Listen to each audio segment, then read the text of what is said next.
If you want to walk fast, you walk alone. But if you want to walk far, walk together. It's something the highly revered Ratan Tata says.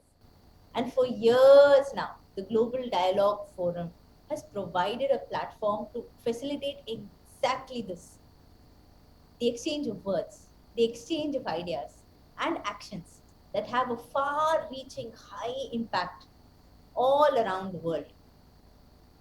It is my pleasure to join the stage today, bring Byju's to this conversation. Thank you, Moses Manoharan, for making this possible. Thank you, Nisha Ramdas, the managing editor of Global Dialogue Review, for making this happen. So, if you think about it, India today stands at the precipice of realizing the dividends of our large young population, which is propelling our economy forward. And the three pillars, education, skilling, technology, are actually going to be central to this whole process. The world is taking notice of not just our talent, but also of our collective capabilities and being able to build solutions not just for the present, but also for the future. So the time to capitalize our strengths as a country is now. And technology is a vital a starting point to this journey. The education sector holds a significant share in the global GDP, making it one of the most impactful, crucial contributors to society. And with technology as an enabler, as a driver, the opportunity for impact is infinite. Developing markets are encouraging tremendous learning, upskilling, because we know this is the only way to make it big, inching closer to the estimated $10 trillion industry that EdTech is estimated to reach in just the next decade. This convergence of education and technology and innovation, it's the cornerstone of any growing economy to create a productive workforce, to play a crucial role in the nation building. Education is what can prepare our future generations for the unseen jobs of tomorrow. And today, the EdTech ecosystem is actually backed by the trifecta of ambition, skill, and capital. It has massive potential to create world class education, world class learning solutions, empower not just students but also teachers, parents, institutions, every stakeholder in education all around the world. India has always been the land of education, the land of innovation, from Aryabhatta to Sushruta to the knowledge of the Nalanda University. Indian education has been the gold standard in the world for centuries. And EdTech in India now has the opportunity of building version 2.0 of Indian education and setting worldwide standards. With more than 250 million students at 1.5 million schools, 50,000 higher ed education institutions, 13,000 ITIs, India is well on its way to becoming a global education powerhouse. So while bringing together our tech talent, our expertise in teaching, what we can create is phenomenal. We can create learning solutions that can modernize education for the next century. Technology holds great potential in revolutionizing education. How, if you ask me? Three main verticals: accessibility, personalization, quality. Three crucial sectors. And by overcoming the barriers of physical inequalities, technology is what can provide high quality education access to this 250 million strong school going population at a very minimal cost, but at scale. And that's why it's critical. And why? If you look at the smartphone user base in India, it's increased dramatically. It's touching 750 million smartphone users today. More, the India's recent infrastructure status for data centers could stimulate investments of around 72,000 crores over the next 5 to 10 years.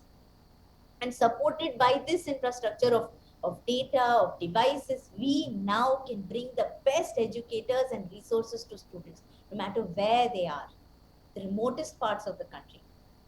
When teachers are given tech-enabled tools, they can take on the roles of mentors, of guides, who can enable their students, who can help their students develop higher order thinking skills based on concept building, which is the most critical thing.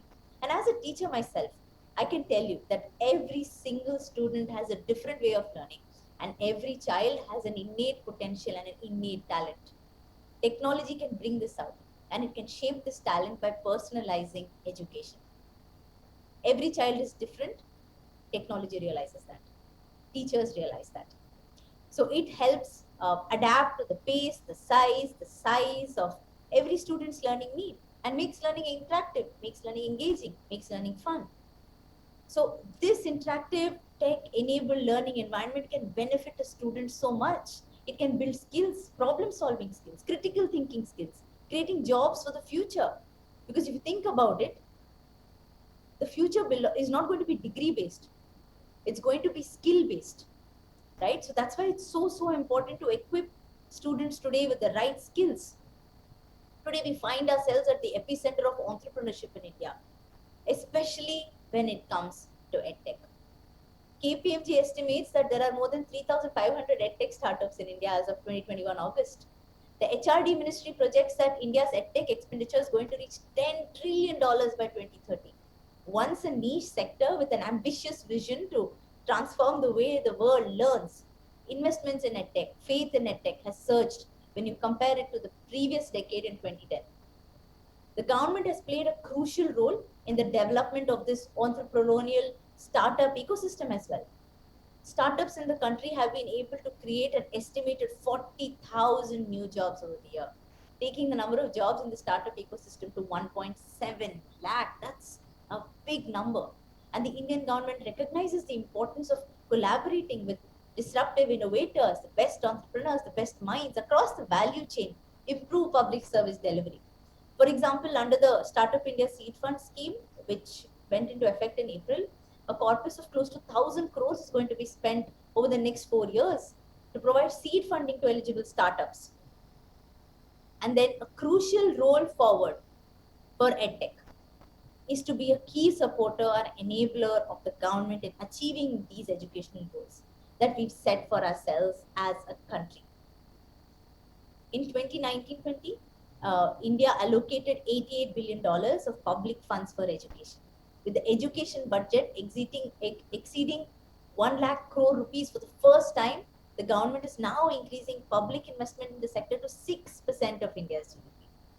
So the government has taken a number of steps to assess, to improve the country's educational quality, with the goal of guiding India towards becoming that global knowledge superpower. Initiatives like Beti Bachao, Beti Padhao Abhiyan, Swachh Vidyalaya, Saksham, Swayam programs, all of these, it aims to improve, it aims to democratize education, mitigating the dropout ratio. And these initiatives play a massive role in helping the students of India build a better future for themselves. I must speak about the NEP, which was released in 2020, outlines bold strides towards the fast-forwarded version of the learning landscape in India. So, EdTech, I believe, can help in the realization of these goals like none other, and it can support the vision of the government to empower the population with relevant competitive skills. At Byju's, one of our major objectives, it has been to create active learners. Active learners are learners who can learn, unlearn, relearn again and again, keep pace with the changing world around them. That's critical. And our core team, it's made up of teachers. So the importance of student-centric learning, it's been the guiding principle since the time we were incepted in 2011. The last decade for us, it's not been about valuation. It's about value creation for each student. And how have we done this? One, by introducing a love for learning. Students need to enjoy when they learn. They have to learn because they want to learn, not because they have to learn. Learning in multiple formats. Give the student the choice. Learn online, learn offline, learn in a hybrid environment.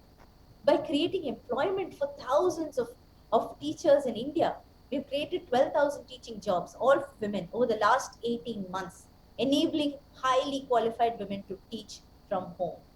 And I should speak about Byju's Education for All, our not-for-profit initiative.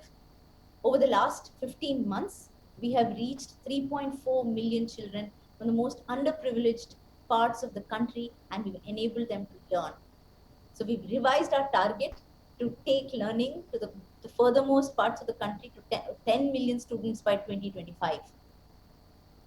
And this is the mission of Education for All, because education, after all, it's not a privilege, it's a right. Also, how we did it differently, and I think that's very important. We partnered with more than 120 NGOs across 26 states. We gave them the right tools, we gave students the right tools to access quality education on our free application. We're also in talks with multiple stakeholders and state governments across the country to make education for all a part of all government schools programs like Karnataka and Maharashtra and Andhra, many more to come. So I believe we, and that is all my peers in EdTech, have a real opportunity to do well, to do good in this segment, to make a big difference in the future of the country. And as India and the rest of the world emerges stronger from the pandemic, one thing is certain. The growth paradigm of the 21st century is going to be centered on education. The world has its eye on us to see how we deliver to the changing needs of students, of the learners. And it's becoming more and more apparent that hybrid learning, which blends both offline and online learning, is going to be the dominant format of education going forward. The student is in the driving seat, the student has the flexibility. And hybrid learning has actually been long researched. We all know the benefits towards bettering learning outcomes. It can create the best environment for students because some skills are better learned offline, some skills are better learned online. And hybrid learning enables you to have the best of both of these worlds. So the future of learning is actually blended. It can play a crucial role in unlocking the potential of every student. Now, to take India's learning into the post-change era, we need to come together as a sector supported by the government, which is going to play a defining and definitive role. The students of India deserve the future of learning in their present. So together, let's make that a reality in this decade.